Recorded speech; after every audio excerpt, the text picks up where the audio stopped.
Everybody's doing okay. How you guys doing today? I hope everybody's doing okay, man. Shout out to everybody that's in the chat. Shout out to everybody who popped in yesterday. You know what I'm saying? I appreciate that. We had a great talk.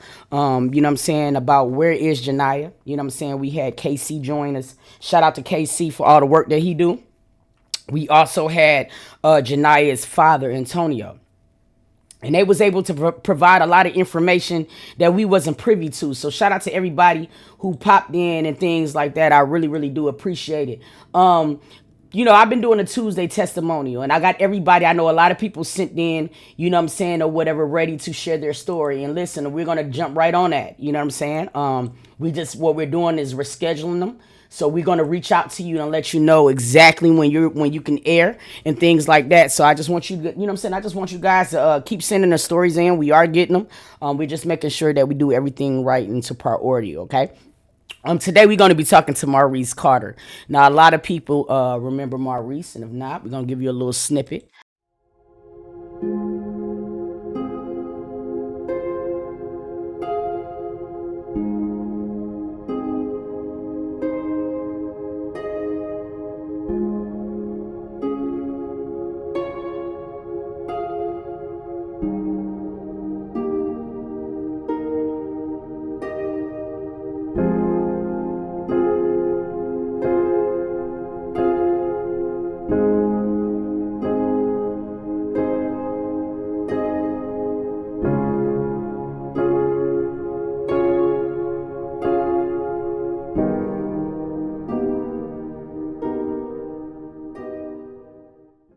You know what I'm saying, or whatever. I want you guys to make sure you follow him on Instagram. You know what I'm saying? You followed him when, you know what I'm saying, he was down bad. I want you to follow him now when he is super duper good. We're about to get ready to talk to him on this Tuesday, Tootie's testimonial, you dig me? And I hope, you know what I'm saying, everybody enjoy this, because, man, I love to see stories like this.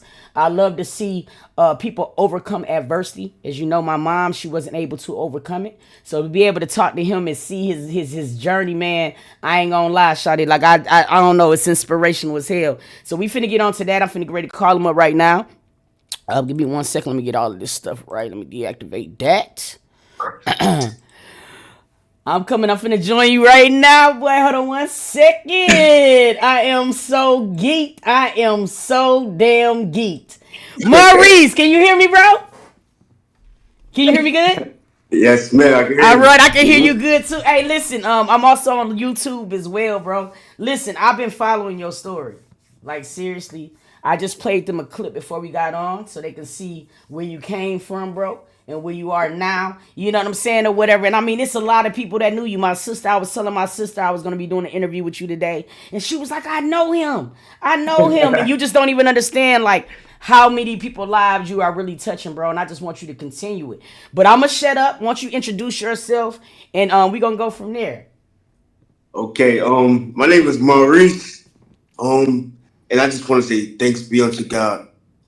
Like, thanks to God. Like, I can't express that more. I can't explain it more. But just thank you, God. You know, like the when everybody, you said, like, I don't know how many lives I'm touching, and I really don't. Sometimes, we are our worst critics, and it's easy for us to think that we're not doing enough, or our story is not valuable. So the fact that like, I'm touching so many people, it amazes me, because I never thought that God could use that dark place, and that's the very thing that God used to put light on. Exactly. Now, listen, a lot of people don't understand, and sometimes it's heartbreaking because people don't understand, like, now, how many people really struggle with addiction and how it can be the beginning to something a lot worse. And when we just looked at your snippet, bro, like, you had it going on. You feel what I'm saying? In a matter of seconds, you know what I'm saying, or whatever. Percocet addiction, and we know that all the young ends, right, the YNs right now, that's what they like to do, and they don't Yeah. understand that it's such small bracket that you have to cross over from. So I want you just to let them know. Let's go from the beginning, bro. Like, all right, so you working. You know what I'm saying? You had 2 jobs and shit. Everything is going well. You know what I'm saying? You pretty much started the Percocets or whatever. And you said, look, I got it under control. When did you know you didn't have a handle on it, bro? So if I'm being completely real with Yeah, I want you to myself, be. I want you to be real transparent. We don't yeah. got no. We don't got nothing. Just let it spill, bro. So I always knew I had a problem. Yeah. Yeah, I mean, even before I probably admitted it, to anybody else, I always knew that I had a problem because, like I said, every dollar that I had will go to Percocets. Like literally, like I would, call out of work. I would call my job and tell them, oh, somebody in my family died, so I can get 3 days of bereavement. It was just I was doing so much in my everyday life was just surrounded by just getting high off Percocets. Mm-hmm.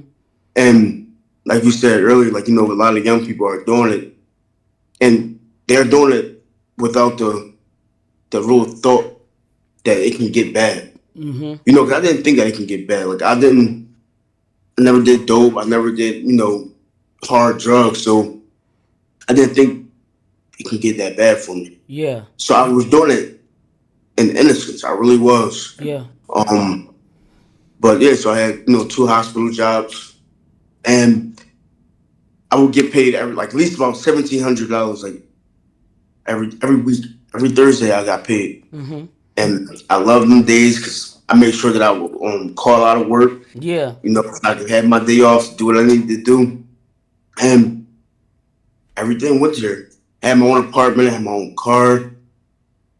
Couldn't pay my bills. I got two hospital bills. I can't pay my $750 monthly Mm. rent. Can't do it. Stopped paying my electric bill, and one day I just come into the house, in my apartment, and my electric is off. And I'm sitting in the dark, and I was in the dark for about a month, Mm. sitting in the dark. And it's like the middle of November, it's cold. And I remember one particular day, I'm looking around, I'm cold, it's dark, and I just said to myself, this house, this apartment right now represents me. Like I am this apartment. I'm dark and I'm cold and I'm nothing right now. Mm-hmm. Like it was hard for me to just tell my family what was going on because they really didn't. They probably did understood, but pride, Mm-hmm. because people would be like, "Oh, you got two good jobs. Mm-hmm. You doing your thing," and I didn't want to see. I didn't want to acknowledge my downfalls because everybody put me such on a On a high pedestal. pedestal. Yeah, so I didn't want to admit that. And my brother, my oldest brother, he sell drugs like most of Yeah. his young life. So he knew what the signs was when he seen it. Yeah. So he would call me out on my stuff all the time, and I just be like, "Bro, leave me alone. Like, Mm-hmm. please leave me alone." Running from it. Um, and one day he told my mom, and my mom and them got a hold of me. And like I said, I got two good hospital jobs. Ended up getting fired from one. In my mind, I'm like, all right, well, I still got one more. Mm-hmm. So I just keep it rolling. But I had good insurance, so they shipped me off to Florida. And I'm living in Florida. I lived in Florida for almost a year. Mm-hmm. And I treated it as if it was a vacation. Facts. Because I didn't know getting sober was, you needed to do internal work Mm-hmm. on yourself. Like, Yeah. I didn't know it. So I treated it as a vacation. And I was like, you know what? Like, I don't like Philly no more. Like, I want to start a whole new life. So I quit the other hospital job and I just stayed out in Florida. Mm-hmm. Still not doing no internal work. And I ended up finding Percocets in Florida. Mm-hmm. And that just goes to show that no matter where you go, you bring yourself Yeah. Yeah. wherever you go. And I started doing the same things in Florida. Um, I ended up meeting my ex girlfriend there out in Florida, Mm-hmm. and it was love. It was love. Like I genuinely loved her, and I know she loved me too. But we were both broken people Mm-hmm. battling with our addiction, and we wanted the normal stuff like everybody else. We wanted the family. We wanted the house. We wanted that stuff. This is she wanted it. And I wanted it. We said, listen, like we're in a relationship. Let's just do it together. So we decided to have a baby because Mm-hmm. we really thought genuine this child was going to bring us the freedom that we needed from our addiction. I believed it so much, so much. It ended up didn't happen that way. Her first child, She got an abortion because she overdosed. And when she got an abortion, I was just like, yo, like, I felt like that freedom that I was looking for that fast just got taken away from me. Yeah. So I felt lost again. So I used to pray so hard, like, God, please change me. And I think that's the biggest misconception that, people have, that addicts like living that way. Mm-hmm. And we choose to live that way. If I could not make my life had been that way, trust me, I would have. Like, man, I would have. But so we decided to have another baby. Mm-hmm. And this our son now. We go back to Bucks County, back in Philadelphia, and I relapsed first off of Percocets, Mm-hmm. going back into my old environment, back with my family, my friends, and Mm-hmm. I relapsed again. And by this time, she was pregnant. She found out, and she started to use while she was pregnant. And again, the guilt, the shame, we didn't want to admit it to nobody. We didn't know who to ask for help, and we became real lonely. Both of us became real lonely. Like, we were only like 20. I was like 25 at the time. Yeah. She was like about 18, 19. So we Yeah. were really like young, and we didn't know what to do. We tried to detox ourselves. We tried to do so much stuff. Um, Percocets began to be too much. It was about this, like, around the pandemic time, so they went from like 30 milligrams, $30 for 30 milligrams to $60 for one Mm-hmm. pill. Mm-hmm. So now I'm like, all right, it's both of us, and I was introduced to dope. Um, I lived in Philadelphia. I lived in Philly my whole life. Mm-hmm.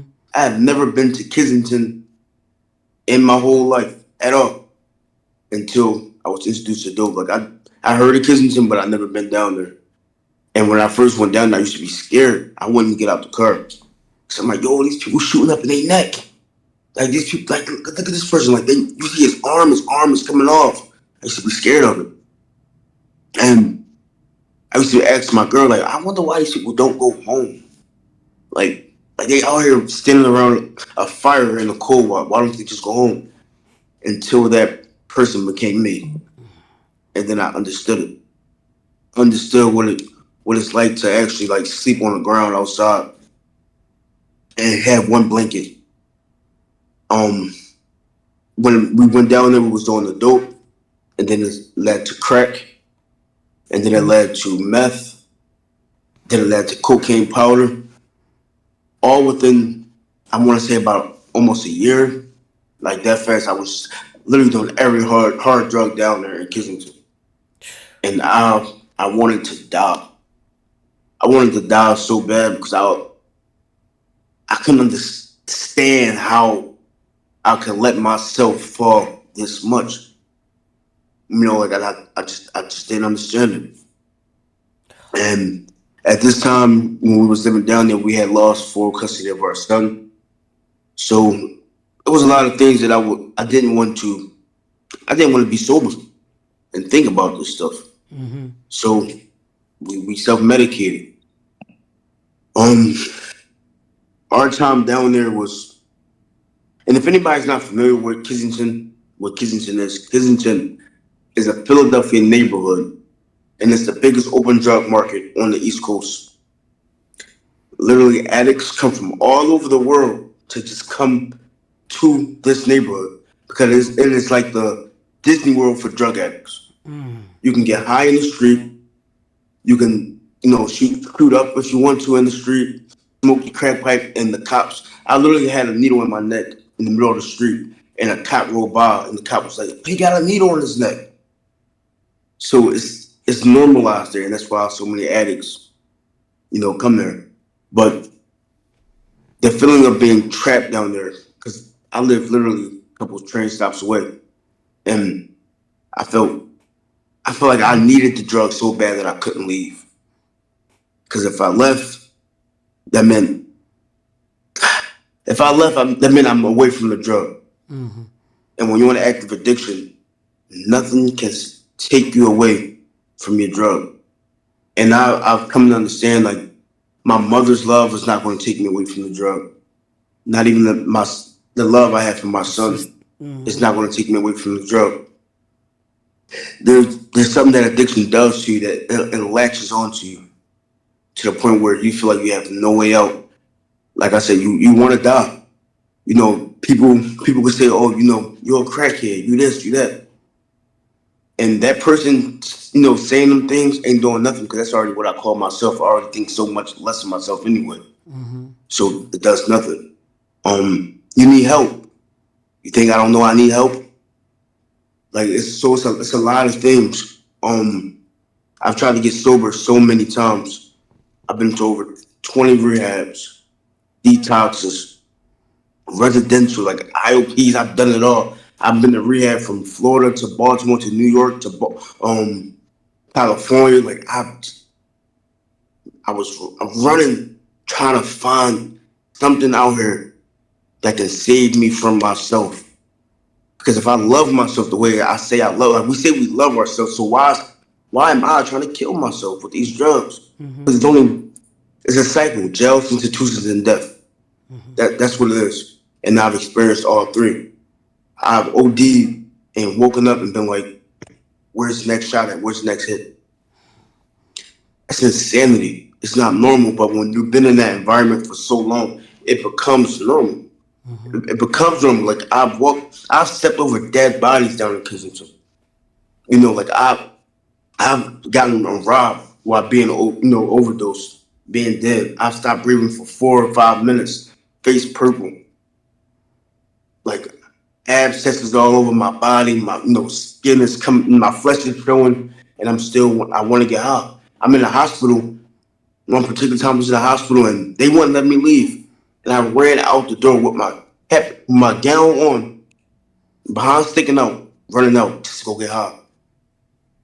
So are drugs that important? No, it's not. It's really not. But in my mind, it is though. It is, and that's what makes me. I'm running after it because I don't want to feel sickness. If I want to be around my family, I gotta do something to make me feel like I'm normal. Make me feel like I can actually be around my family. Like I will come home frequently from Kensington just to, see my mom, my grandma. I would stink from being under a fire. They haven't washed up in months, and only way I would be able to do that is if I had dope. Cause our withdrawal is so bad. Like the withdrawal from dope is insane. I'm so grateful that I don't have to go through that today. Like seriously, like the withdrawal from dope, I would throw up so much, like to the point where like I would swallow my throw up, and that's what would have caused me to have to be like on a ventilator. Like I was put in a coma for 8 days because I swallowed my throw up. Um, but all them experiences down there, like I just like would I do my life over? No, because I've learned so much. I have learned so much about me, and most importantly, I learned so much about God. And I feel like during this time, like God revealed His power and His mercy and like His love. And I'm just like, how can somebody come from that dark place and then come to a spot where I'm now and just like, oh, thank God. Like most people, I feel like they want to take credit for it, but I know addiction, and I've seen addiction because I've experienced the hell that it can bring. It feels impossible. So the fact that I'm here now under a roof, I know that God made that possible because I couldn't do it on my own because I've tried to do it on my own. I've tried so many times. And me just coming to a place where I'm like, I know that was God. It was almost like a revelation. Like, yeah, like I know it was God because like how when something confuses you and you just like Yeah, you don't yeah. understand it. You Like like you you just you don't like understand. you like surprised by your own strength. Like what the hell? Yeah. Yeah, yeah. Mhm. Did you ever And find times though when you were, I know because at the time I remember you was with your girl. Did you ever find times when you wanted to get clean and she didn't? And did y'all ever have those back and forths between each other, or it was something that you guys would do as a mutual decision? We were both like that's just, like we both wanted to get clean. Like we both hated living down in Kensington and living that way. Like we hated it. So we wanted to get clean. But we knew that like even if I wanted to clean and she wanted to get clean and we decided to go to a rehab together, we would go into rehab and then a day we'd be like, I'm ready to go. Yeah, I mean, so it was both like we always wanted to get clean. It's just the journey to actually get clean and hold on to the process is harder than what most people think. Like, if it was just when you get clean, it's not just putting the drugs down. That's the physical Mentally, part. just Yeah, mentally. next you're left with the mental. So Yeah. now I'm clean and I'm left with self. I'm left with self that, you know, chose my son over drugs. I'm left with self that lost everything that I own. I'm left with self that want to kill myself, that want to die. I'm left with all them emotions, all them feelings, and I got to sit in it. Yeah, cause you sober now, so Yeah. you have to be able to wallow. You got to be able to wallow in it, and that's the thing too. Because my mother was you, and she died. She never got a chance to be the new you, and some of the questions that you're answering is doing numbers for me too, because you don't understand it. When you've never been to that part or that realm of hell of addiction as a child, as whoever's around it, you don't get it. You looking at it like, nigga, I'm your daughter. What in the fuck am I not important enough for you to get your ass clean? And you really battling it. So like when I'm listening to you right now, I'm hearing the side that couldn't respond to those questions and shit. Because at that point, you just not you got to really be there. You got to be willingly there mentally. And my mom just was never strong enough mentally because of that part you're saying right there. It wasn't the let's get her clean or do she got somewhere to go. That was the easy part. It was the part that she had to sit and think about all the shit she did wrong because now her kids is grown. And she gotta sit and think about like, damn, I done missed not one, not two, not three, but four children. And I don't know nothing about them.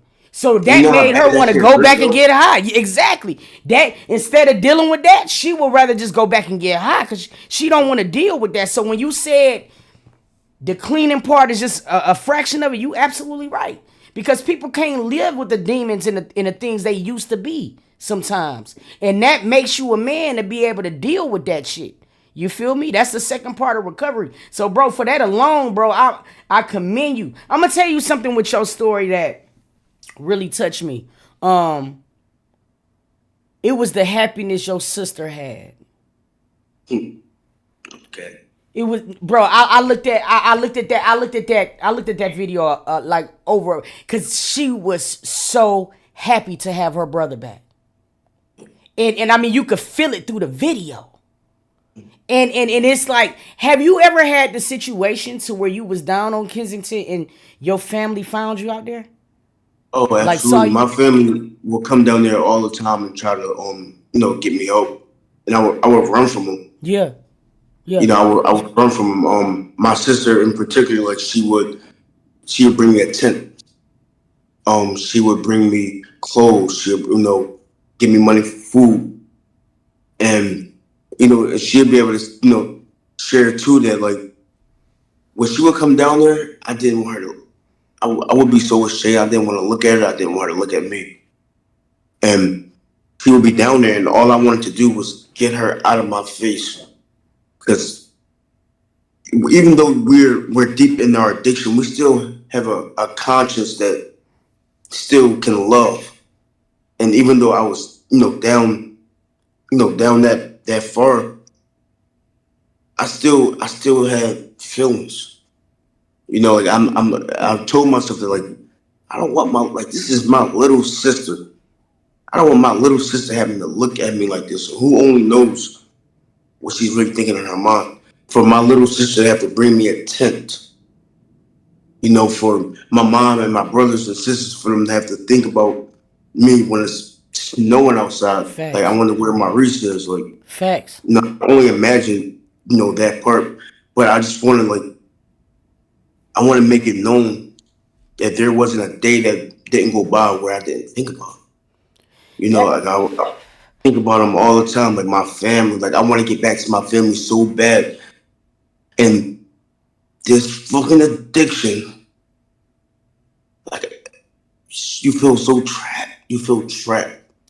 It, So it trapped. it's so crazy you said that, Maurice, because I remember a time it was me and my pops, and we was coming up Jefferson in Detroit. You know what I'm saying? And it's wild because the same way how when you said you first got to Kensington, you would look at them people and you be like, what the fuck? You know what I'm saying? Like, and there's a place, Woodward Avenue in Detroit. It's kind of like Kensington. You feel me? So you see things, and I can remember having conversations with my pops and my mother, and we'll be looking at the prostitutes, and we out there, and we like not able to imagine how those women are out there. So now you fast forward 10 years, and me and my daddy, we are coming from Belle Isle, and we're going by Woodward, and we stop at this light. And you so used to seeing the prostitutes out there to the point where it's just kind of like a normalcy. You know what I mean? Yep. And I look over to the right and I see my mama amongst the prostitutes, right? So before I could say something, I seen my dad see her first. Cause my dad is the reason why I look. Cause he looked and I made me look and say, what the fuck?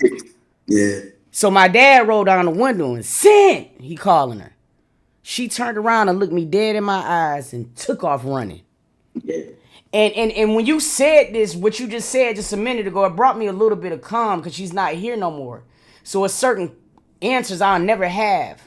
But when you said that you didn't want your sister to see you in that light, see, your sister might be looking at it like, bro, at that time, like, my brother don't love me no more.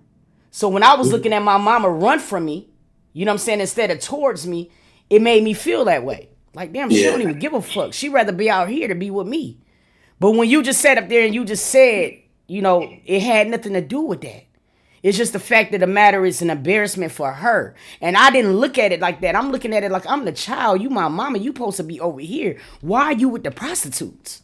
Absolutely. Why you acting like you out here with no family? You know what I'm saying? Like, why you act like it ain't people out here that love you, bro? Like, and then you run from me. So when you just said that, that just hit real home for me because I live with that and it bothered me a lot in my life. And I'm grown now, but she's gone now. So it's a lot of questions that I got that I'm never gonna get answers from. So it's like if I don't ask people who've been in her situations, I wouldn't even really know her. You know what I mean? Not her that way, because that's the Yeah. only way I know her. I don't know her like you, this way, this new. I prayed for that, but it didn't happen. You know what I'm saying? So like when you was down on Kensington, like can you recall a time where you had a situation that was a bad experience with you living out on the streets to where like you just couldn't, you like, damn. Did you ever have one of those experiences, or was it more like a community down there? Like y'all own side of the family? You on the street, like I mean, like you on the street, so you know that you gotta be, cautious who who you mess with. But it is a sense of community because in a way we're the outlaws. We're the people that walked away. In a sense. So we kind of all have that in common. Like it's not weird for me to see somebody else tell their story and they say, I left, my husband and my kids, and I just went down here, like came down to kids. Like it's not, no, it's normal, and we relate on that, and we both sympathize with one another because we know the root of it was our addiction. But Trauma it is a sense of community. It was plenty of times where, like I said, I wanted to go home, and the street life was a lot. Like it'd literally be snowing outside, and me and my girlfriend would just be under a blanket. Like, and we would wake up from it being cold, and we'd start crying. Like, I want to go home. I want to go home. But we we're settling for this. but we crying because we really do want to go home. We really, really do. And like for your mom, you gotta understand how much she didn't want it to be that way because like we don't even understand it. So to try to tell somebody when you're in that situation why you're doing the things that you're doing, like we can't even begin to like articulate what we're doing. Like if anybody was like, "Hey, so why do you like high?" Like I don't know why I like to get high. Like I don't know. Like why I like sticking a needle on my neck. I don't know because I really don't. It's just drugs take you to a place where you feel so less than you just don't care. Mm-hmm. You know you can die, but you feel like it's a place of no return. So what's the use of even trying? Mm-hmm. And most people that try to get clean with, they don't because they try so many times. And there's times when I used to think like I will always remain the same. Like I'm always gonna be a crackhead. Like I'm always gonna be a dope fiend. I'm always gonna be shooting the needle on my neck. That's what I'm always gonna be doing because I've tried to stop and I couldn't stop. Mm-hmm. So you just accept it. You accept it, and you believe the lies that addiction tells you. Mm-hmm. And I would have these spare moments when I'm down there in Kensington where, like, I know it was, and it's crazy because I look at it, me being where I am now, I look at it as if, like, God has given me so much, like, understanding and, like, revelation of, like, how when I was in my darkest moment, He was there for me the whole entire time. I used to be like, God, where you at? Like, God, Mm-hmm. like, I don't want to be this way. Mm-hmm.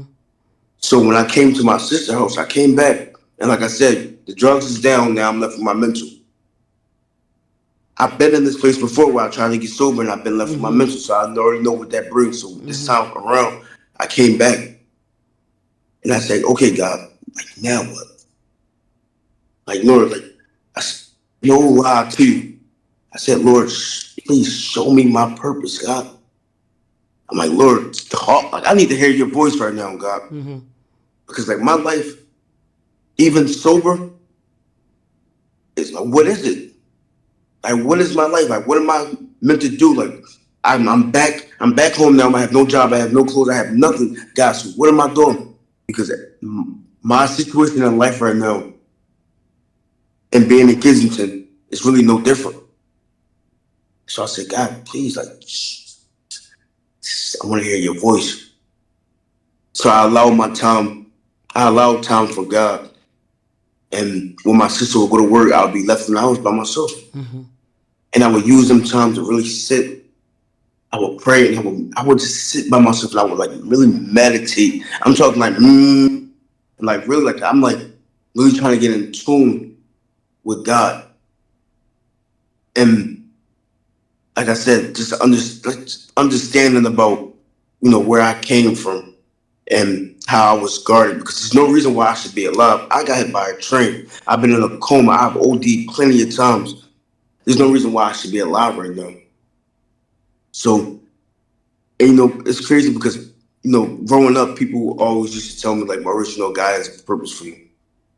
And when I was down there in Kensington, like, I'm like, Lord, just forget the purpose, God. Just get me out of this. Purpose can come whenever. I'm probably messed up too much for my purpose anyway. And I just wanted to hear God's voice. So the fact that, like, I'm inspiring people and I'm touching, like, it's not me. Like, I can't take no credit for it. Mm-hmm. Like I really can't. I can't sit here and be like, yo, I did that. Mm-hmm. No, because I did it all through God. Because like I did it on my own. Let me show you what happened when I do stuff. Mm-hmm. Because when I take my will back and I do stuff on my own, it completely falls apart. It completely falls apart. But the times where like I could have came back into my house and said, all right, I have nothing, so I'm just gonna do what I want to do. But no, I actually sat and I sat still. When I didn't know what to do, I just sat still and waited for God to just reveal something to me. Like, God, you're real. And I had an encounter with God.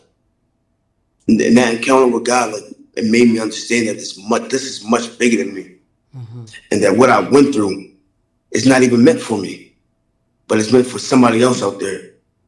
And the next addict who thinks that they want to die because their situation has gotten so bad they want to die, to let them know that there is a way out, that there is a way out, and I know it's a way out because God made a way for me.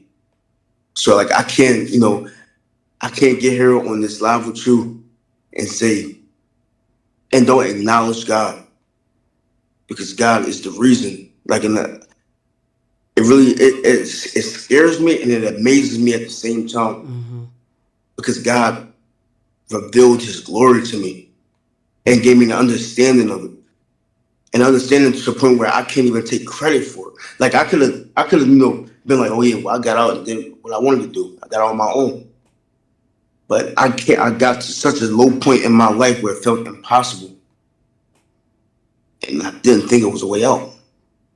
And in that moment, God stepped in and made the impossible possible for me.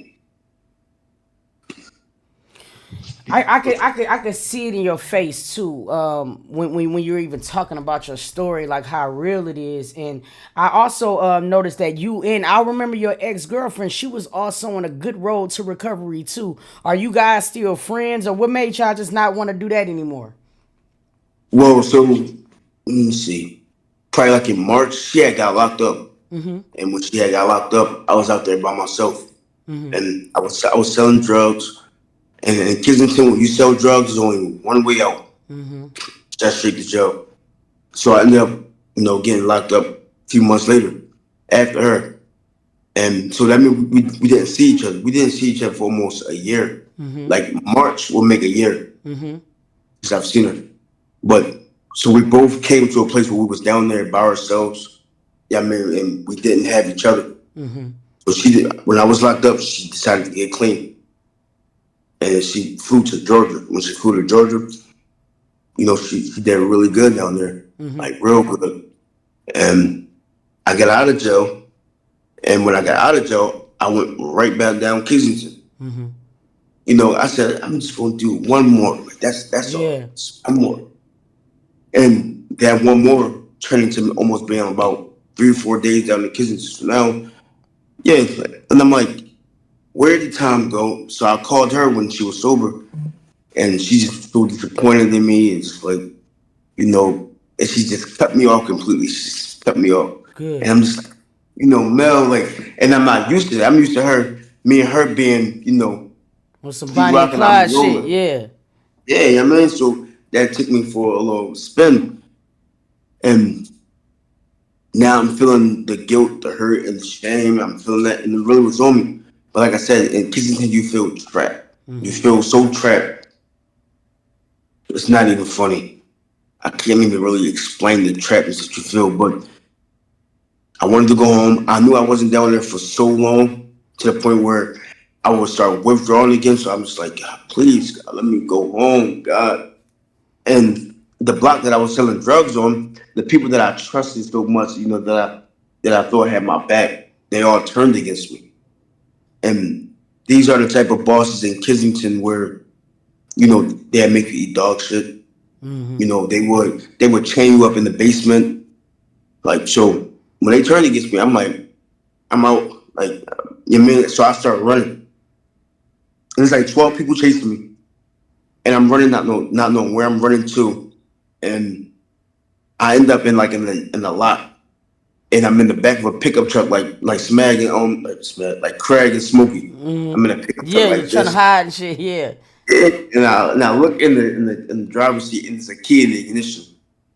So I said, "Oh, all right, God, come in." And I got in there. I went home. Yeah, I mean, because it got to a point where I lost my home. That block was my comfort zone. So, and I lost that, and I lost my comfort zone with my girlfriend. So I didn't feel like I belonged anymore. And like I said, I wanted to go home. I just didn't know how to. And that's what I'm saying. Like when I look on it now, I knew how it was just all God orchestrating it, because God did for me what I couldn't do for myself. Facts. Mm.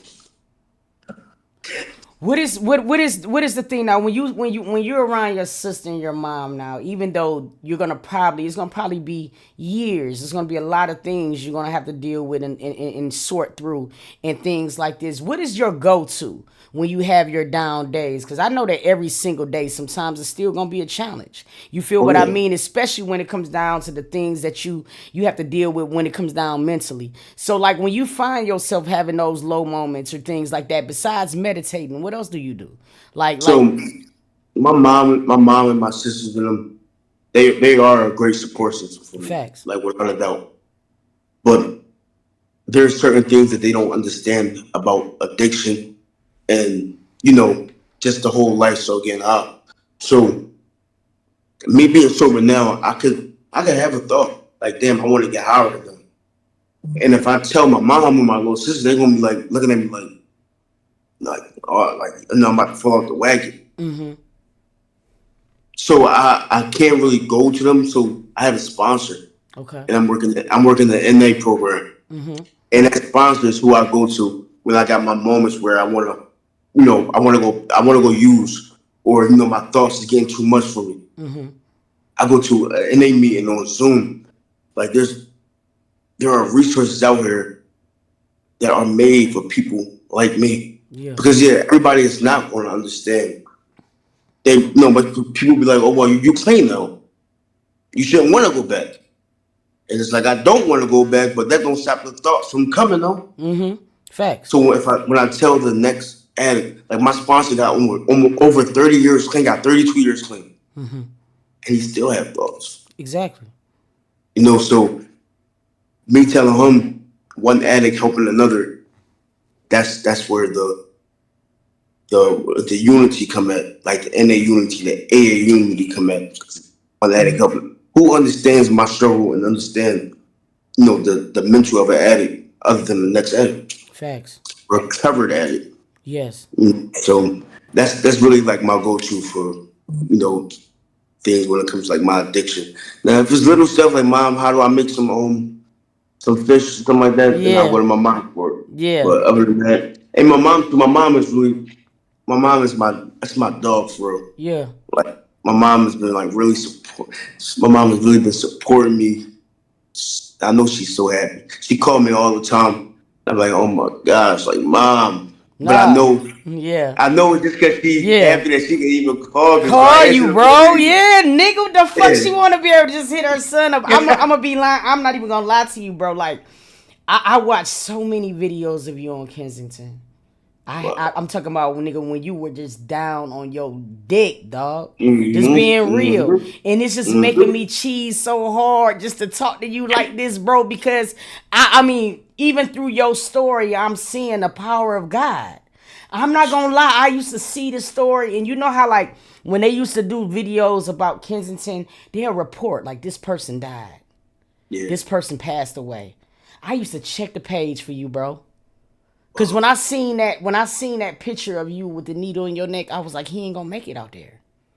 And I would see you and your lady, bro. And I remember sometimes, like even when I wasn't going, even when I wouldn't find you on my feed, it's like, or find the Kensington page on my feed, I would find myself always going there, like I wonder where dude at. Where the fuck is he at?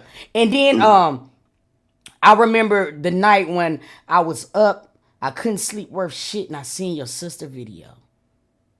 And I had been looking, cause bro, I'm not gonna lie, I'm looking for them to say that you no longer here with us, bro. Cause it was a period where you weren't nowhere on that motherfucker, bro. I'm like, where's, Yeah. you know what I'm saying? I'm like, bro, don't say this. Then I was up one night, man, late, and I seen a video of your sister, and I'm looking at him, and I'm looking, and I'm like, Maurice done got finer than the motherfucker, bro. Like, what happened, Shawty? Like, what happened? No, but I'm just saying, I was so proud of you, bro, in that moment, bro. Because I could see the love, and I was just seeing how, like, so proud your sister was just there just to have her brother back, bro. And I know that it's gonna be a challenge, like, from here on out. You know what I'm saying? But I just want you to know, man, you got so many people rooting for you to where, like, when you was over there and you feeling by yourself, it's motherfuckers like, come on, Maurice, pull through, bro. You Yeah. know what I'm saying? Like, on some real shit. And I mean, it's a blessing to see you like this because it could have went so many different ways. And now you were asking earlier what your purpose is. I can see what your purpose is. I can Hmm. see it. It's that all the, you know, people, when people say, like you inspire me, like this is how I know that it's all God. Like y'all don't see, like you just said, you can see God, I can. through me, and that's what it is. Like it's not nothing that I'm doing, but it's just God working through me. Mm-hmm. So when them dark times do come, and this is another understanding that I got that, like, because I'm a spiritual person, and like I said, and God has revealed so much to me to the point where I Mm-hmm. can't even deny it or try to act like it's not there at this point. But I'm in a spiritual battle, and I had this dream about a week ago, and in my dream I had died, and I was in like this like purgatory state, like in the waiting room, and I asking people, I'm like, well, what are y'all here for? Blah blah, and they was like, oh, we're waiting to be judged. And I'm like, oh boy. So I started pacing back and forth. Like in my dream, I'm pacing back and forth because I know all the bad things that I've done. And when I finally get in front of like this being thing in my dream, this thing says to me, you've done something wrong, but you've also done something right. Mm-hmm. And it was like, I'm going to send you back onto earth. You are to bring as many souls to Jesus as Facts. possible. Facts. Facts. As plain as day, it said you are to bring as many souls to Jesus as possible. Facts. When I woke up from my dream, I'm like, I got my phone. I started writing down everything I remember immediately. I, I just know that was a message that I already knew since I was younger. So I have a responsibility. Like I can't be quiet about my story. Nope. I mean, because my story is gonna help people see God for who God is, and make people understand that God is real. Like God is real, and that's all I gotta do. All I gotta do is tell my story. Even before I got on this live with you, say, God, speak to me. Whatever you need the people to hear, God. Like this, because I know that it's bigger than me. Like this is not my purpose and my assignment that God has for me is way bigger than just me. That I Facts. can't keep it to myself. I gotta be able to. I gotta be able to tell people what God has done for me. I have to. As I'm Stop as I'm sitting eating here the talking to phone. you right now, I can see your purpose shining through so bright. Your purpose is just doing just that. Your purpose is letting people know, bro, God is real. Your purpose is telling your story, and through your purpose, you gonna be able to touch so many young dudes, bro. Because there's so many young dudes that thinking they had a grip on this shit, and they don't. And they don't. And it's just like, bro, I see your purpose. And God got so many assignments for you. And I'm gonna tell you right now, nigga, he got one through me right now. Because I'm finna tell you something. I got so many plans for you, bro. And it's like I see what God is even doing for me. Swear to God, because it's So, like I had dreams of just being able to do certain things, and now God is making it a point to let me do it. And it's like for me to be able to do it, I need people like Maurice. I need people that's gonna be able to tell this real shit, no sugarcoating, because we're at the point in our lives where we can't sugarcoat nothing. Life ain't pretty, goddamn it, and we got to give at it to them all. just like we see it. Because that's the only way they're gonna be able to relate to it. But your purpose is shining through, and I just want you to know right here, right now, bro, even without you knowing, there is so many fucking people proud of you, bro. Anytime you get to your low moment, you think in your brain, yo, it is strangers that didn't know me but from an Instagram that give a fuck about me, bro. You are worthy. You know what I'm saying? We need kings out here. We need more kings out here, bro. And we don't need y'all on Kensington. Absolutely. There Because what you the go. fuck we about to fight in life? We need y'all clear minded, direct, straight, ready to go, because we need y'all for so much. We need our men for protection. We need our men for fathers. We need our men for leadership. We can't have y'all on Kensington. So to be able to Absolutely. see that God was able to just shake your ass up, because that's what he did. Mm. And what he did, he also had to do, what I'm also noticing to do, see the journey you had to go on, bro, it couldn't include your girlfriend. You wasn't gonna appreciate the journey the same way. That's why he stripped her from you. Look, he ain't getting it. He ain't getting it. I gotta do this. Yeah, He need to be. yeah, He need to belong to just me. It can't be him mm-hmm. loving me and her right now. Yeah, It need to be yeah. just loving me. I need him directly on me, and I can see it in you, bro. And I'm so happy that she was even had the strength in her heart to say, "I'm cutting you off." Yeah. That probably was the hardest thing she ever had to do. Cause I For know seeing real. y'all videos that she loved you just like you loved her. So for her able to pull a plug on you, saved your life, bro. Yes, it did. Yes, it Yo, did. God worked not only through her, but you. I mean, he did remarkable things for y'all, bro. There's And no I want you coincidence. to No know that. coincidence at all. Bro, when I'm looking And at this shit right now, bro, it's really tripping me out. Your weight back, your skin look good, yeah. your beard shiny and shit. It's almost to the Mm-hmm. person that I see now. It's almost like who was that nigga on Kensington? Mm-hmm. Who was he? You feel me?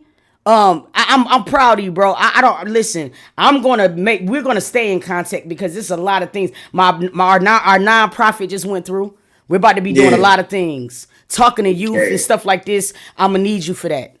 I'm gonna need Okay. you to talk to Listen. some of these kings for that. And guess what? They don't want nobody who ain't walked in that light. Hmm. See, it's easy for them to relate to you because they understand what it is, bro. When you talking to them about what you had to do to get a perk, they know that. Yeah. A person like me who ain't experienced that can't touch them. But that you can, bro. And that's what I want you to do, and that's what we're gonna do. Nigga, you ain't finna, nigga, you listen, your purpose is big, bro. You don't even know it right now, but God got something in store for you that you ain't even gonna be able to understand. It's gonna blow your mind, bro. Mhm. Stay But that's the love down. of God, though. Yeah, I Yeah. mean, God, we our God's love for us transcends human understanding. Facts. You mean like we like how what we think is I'm about to do this and it's gonna be there. God is so low to God. Facts. Our goals are so low that God's goals for us is like, huh? Yeah. Unimaginable. Facts. Unimaginable. I'm So proud of you, man. So before we wrap up or whatever, I just want to say, like, if you could talk to any young dude or any person, no age, that might be battling addiction, could be on this live right now, and it's a functional addict and think they got it together, but they really don't. What do you say to that person? I would say, like I said before, like if you want to be real with anybody, you gotta be real with yourself first. And the first step of like my NA program or really anything in life, you gotta accept it, acknowledge it. Like it's okay to have problems because that's life. Like life is always going to have problems, whether you're an addict or not. You're going to have problems, but you got to know that there is a way, and know that your addiction lies to you. It tells you lies. It makes you believe that you're not less, and it makes you believe that you're not loved. So don't believe the lies and ask God for help. I'm sorry to say this, but I can't help you. Like nobody could help me. I had to seek my strength from something higher. So don't rely on your own strength. Don't rely and think like you can do this. Just say, God, guide me, Lord. Ask God for an encounter. Like ask God, like Lord, like even if you don't believe, Lord, I don't believe in you. Like reveal yourself. Reveal yourself, God. Like ask God. Don't go out into the world thinking they're gonna help because it's not gonna come. The world will always fail us. But with God is everlasting, like, and God wants you. Like God loves you and God wants you so bad to just come to Him. Go to God. I can't understand or comprehend the love, but I just know it's God. So Yeah. please, if you're struggling out there with anything, addiction, like if you're grieving, Jesus died so we don't gotta carry it. We don't gotta carry none of that stuff. Because all that stuff just brings us into such a low moment and then wants us to stay depressed, stay stressed out. Once it's stuck, Jesus died so he could set the captives free. Yeah. So that's what I would say. That's a wonderful wonderful summary. Hey y'all, this is Maurice Carter, y'all. The road to redemption from listen, bro, from Kensington to right here, right now. Hey, I want you right now to share your social media. Everybody's asking. You probably can't see you. I got YouTube and Twitch on here, so it's a lot of people on here showing you love from YouTube. I'ma have a video up and I'ma send it to you. You feel what I'm ever so Okay. you can be able to see all the love that you got on the comments. Sally already got his YouTube on here, and so click that link for his YouTube. Click his link for his Instagram. Listen, bro, it takes a village. It takes community. We gotta keep root my boy on, bro. Like that Mm. serious, yo. It is never too late. Never too late to be a village. It's never too late for that shit. I'm proud of you, bro. I can't say it enough. I want to say thank you for spending the hour with me, bro. I had to talk to you bad. I was like, I gotta talk to dude. Shot it like serious. Your smile is better, bro. Like I'm for real. I seen you. I'm gonna play the clip before we get ready to leave again, because I know it's a lot of people that jumped on who probably didn't see you on how you used to be on Kensington, Yeah. and they see it now. Yeah. Before you even leave out, hold on, I'm finna play it right now. Hold on, you can't leave and get back so you can be able to see it or whatever. But this is my boy. Look at how he went. This doesn't need much to succeed. Strapped with mad free and a heart that doesn't bleed. I'm ready for the world, or at least I thought I was. Back in when I thought I was, I was thinking about how short I was. I went too fast and went and lasted, so I couldn't tell. Who posted into truth, but picking my jail. They put me in the situation supposed to me to be a man. When I was just don't understand about a helping hand. Damn, was about all something my did to make a father leave the first kid at 7 doing my first thing. Back on the scene at 14, overseas to get more clean than I ever seen in the dream. And by all means, I will be living high off the hog. Fuck that, my boy did it. We do recover, nigga. You Hey, recover. okay, that shit got me proud. It's every time I look at that, and they don't even understand that video right there is light work. They don't even understand. It's more graphic than that. You know what I'm saying? Because Yeah. I'm telling you, I You know watched what the president's the vibe. yeah, The for real, vibe. for real. Look, but you go over his page, you could see where he came from, bro. And let me tell you something. I just want to leave you with this, and I'm gonna let you go. Let me explain something. It was 20. You was 25 when you went out there on Kensington, correct? Mm-hmm. How old are you now? 28. I'll be 29 April 2nd. Let me tell you something. My mother was on drugs for 40 some years, and she died from it. For you to be able to do what you did in 3 years' time is God. Don't never let nothing deter you from your purpose. I don't give a fuck how bad things get. Don't you ever go back to Kensington or any other street that belong to that shit. Because what you was able to do in 3 years, my mom couldn't do in 42. So I want you to let that sink in. You're definitely here for a reason. You know what I mean? And we ain't finna let you fail, dog. I'm on your ass, boy. I better not Yeah. see a Yeah. YouTube video or such and such. And they say you starting your Twitch. My assistant told me about it. We gonna talk. Yeah. You know what I mean? So I'm gonna help you with Okay. whatever you need to help with that Twitch and shit. And I'm gonna need you for some talking engagements too, Maurice. For real. Stay tuned. We got a lot of work to do, bro. We finna save you folks one video at a time. Yeah. You dig me? Yeah. Hey, nah, for That's real. the This is goal. Maurice. This is Maurice right here. Go and follow his Instagram. Follow his YouTube. He gonna have all his Twitch information, bro. We finna go crazy. We about to go crazy. Yeah. Hey, this you got a lot of work to do, bro. You got about 3 years you gotta make up for. Oh yeah, we finna go crazy, Yeah. bro. Hey, thank you Yeah. so much for coming on, man. I appreciate you so much. No, And hey, I'm thanks gonna for be talking having to me. you soon, though, doc. All No right. doubt. I appreciate it. Thanks, everybody. You have a blessed one, Hey, right? I appreciate you. Hey, man, shit like stuff like that just makes me so happy inside and things like that. I'm proud of that dude. Cause I mean, I really used to watch it, and it's so crazy. I used to watch not only him, but a lot of people on Kensington. But he just hit me so different, cause I'm like, he's so young. Why is he out here? And yeah, this is amazing. I'm happy for him. I'm proud of him. I'm proud of his girlfriend for saying no. Damn it, you know what I mean? Like I'm just so proud, and just to see him smiling and where he came from, man, that really means a lot to me, Shawty. Like it take a village, y'all. Some people do this shit for likes, some do it for real. I want y'all to be on his ass, all of us, and fill him up with love. You know what I mean? It was so many things that I took away from that conversation that I'm just so proud of. And the number one conversation is just him just willing to surrender to God, and just willing just to say, you know what, God, do whatever you supposed to see fit with me. and him being able to just abide by that. And, I'm just happy for him. And I'm happy that, I'm saying, a lot of you guys tapped in. I know sometimes that we're used to a lot of drama and shit like that, but I want to have a platform for something different. You know what I mean? I want to be able to celebrate the people who then came from a long way, because all of us is bonded by trauma some kind of way. You feel me? So yeah, I'm definitely, I'm so proud of this dude. He don't even understand. I got so much shit I'm about to have him be doing. Keeping him busy, keeping him in his purpose. We all need it.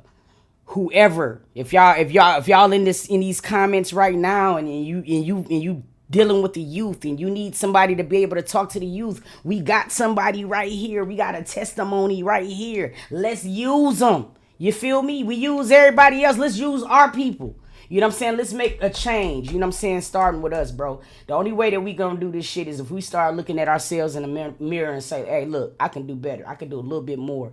You know what I mean? That little bit more might just do numbers for our community. You know what I'm saying? And I wanted to be that way. I appreciate y'all though, but I wanted to come on and share Maurice's story. I hope you guys tap in and just show a story some love. Go over there and put some beautiful ass comments down there for him. You know what I'm saying? Just some positive shit we needed, y'all. I love y'all so bad. Y'all don't even understand how important this is. The thing that's standing out to me with his story is kind of like parallel to mine. I used to go to this thing like, I know I'm talented. I know that I got this connection with people. Now, how do I use this in a way?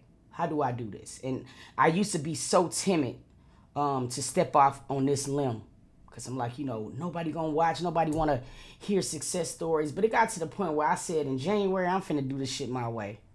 And it was the best decision that I ever made, because it's like now I'm able to connect with people in a way that I wanted to. I want to be able to help women in trouble. I want to be able to save them before they pass away and their kids is left with questions like me and my sister. I want to be that. I want to be that stepping stone in the middle of that, along with God, because it's gonna take God first, just like Maurice said. But I want to be able to give these women the opportunities once they have that realization through God. I want to be able to give them a place to turn when it's no family available or you don't have nothing. I want to be able to be that stepping stone, and I'm finna walk in my purpose as well, and that's why I'm finna run to, y'all. That's why I'm running. My goal was to open up a center for women and children in the name of my mother, and I'm going to do it. Wait on it. I'm telling you, wait on it. Hey, listen, y'all. I love y'all from the bottom of my damn heart.